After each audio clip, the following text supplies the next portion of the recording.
sneeze reflex is an important airway defense response for expelling inhaled irritants and other materials. The average human sneezes about 4 times per day.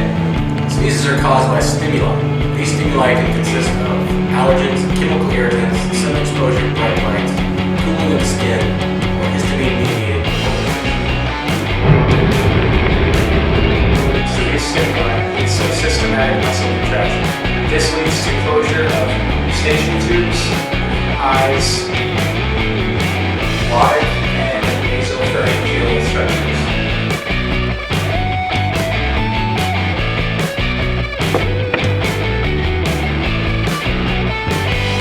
Once the lungs are at maximum volume, abdominal, neck, and other muscles contract in a forceful Valsalva maneuver that compresses the thoracic air.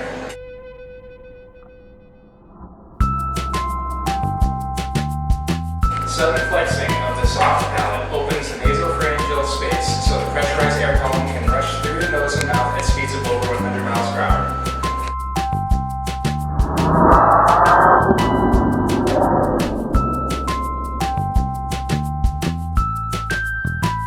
This force removes mucus strands and any particulates or any other irritants from the epithelial surfaces and blows them out the nostrils.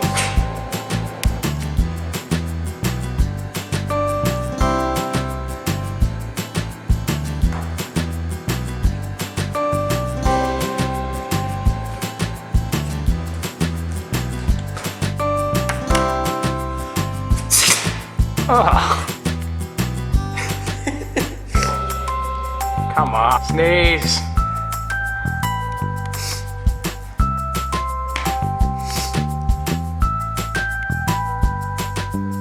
Got it? We got it? I'm recording right now. Sneeze. This is it right here.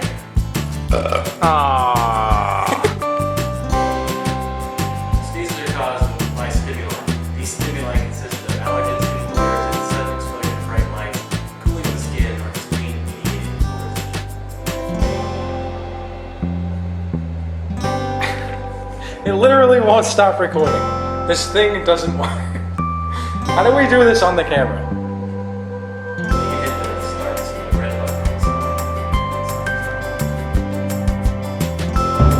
Line southwest, 15 miles to the tower.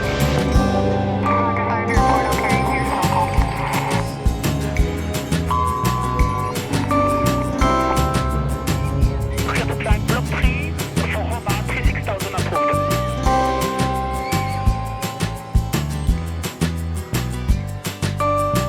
We are under attack. That's why we made this. Our government has been spraying us like bugs using aluminum, barium, strontium, and other aerosols in order to control the climate. There are many reasons why this would be so, including weather control and for military supremacy. Think about it. What is really scary, though, is how slow adults are waking up to the fact that we are being poisoned by the powers that be. Look at these jets. If contrails start and stop like this, then the engine would be failing and the jet would fall. Jet trails should be consistent and dissipate very quickly, not stopping and starting. They should not huff and puff, resembling a paint sprayer. The trail should be dull and consistent.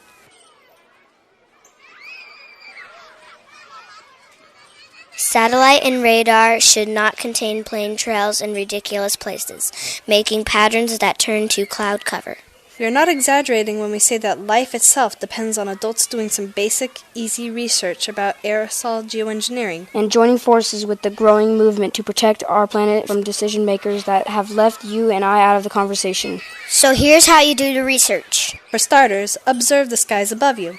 I think we can all agree that we can hear jets when they fly over. So why is it that on some days there are lines all over the sky and jet sounds, and other days there are no lines and no jet sounds? Why is it that during a storm we can hear the jets non-stop, completely opposite the sounds of a clear day?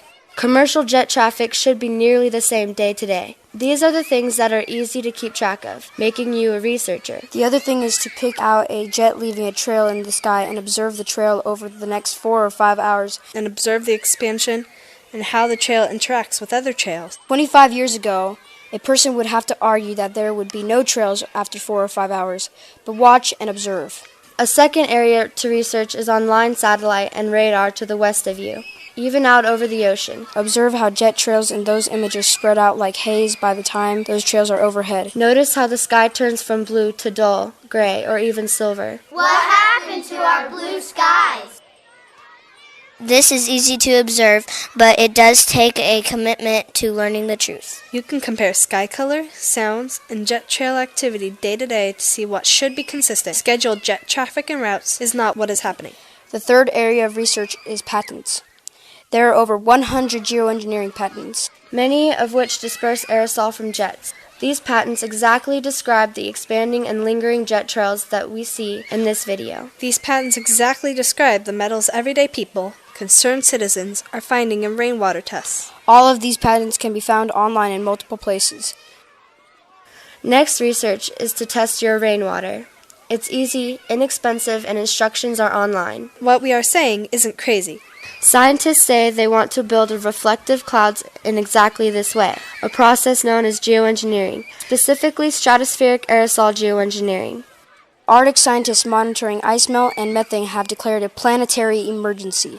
They are saying an intense full-scale stratospheric aerosol geoengineering campaign is needed immediately to avert a total sea ice melt that could occur as early as summer 2013. They say that the world must do this immediately. The point is that it is already being done, and look what that is doing to our weather. Soil pH, ocean pH, rainwater, and the unexplained rise in all aluminum-related and suspected-related diseases. The rainwater tests prove there are dangerous amounts of metals in each breath we take. This is not rocket science.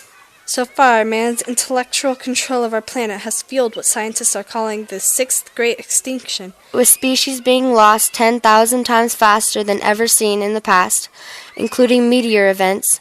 What we see in our skies is that thinking. Can we afford our leaders and those who control them to be insane? Who has the right to make us a part of their experiment?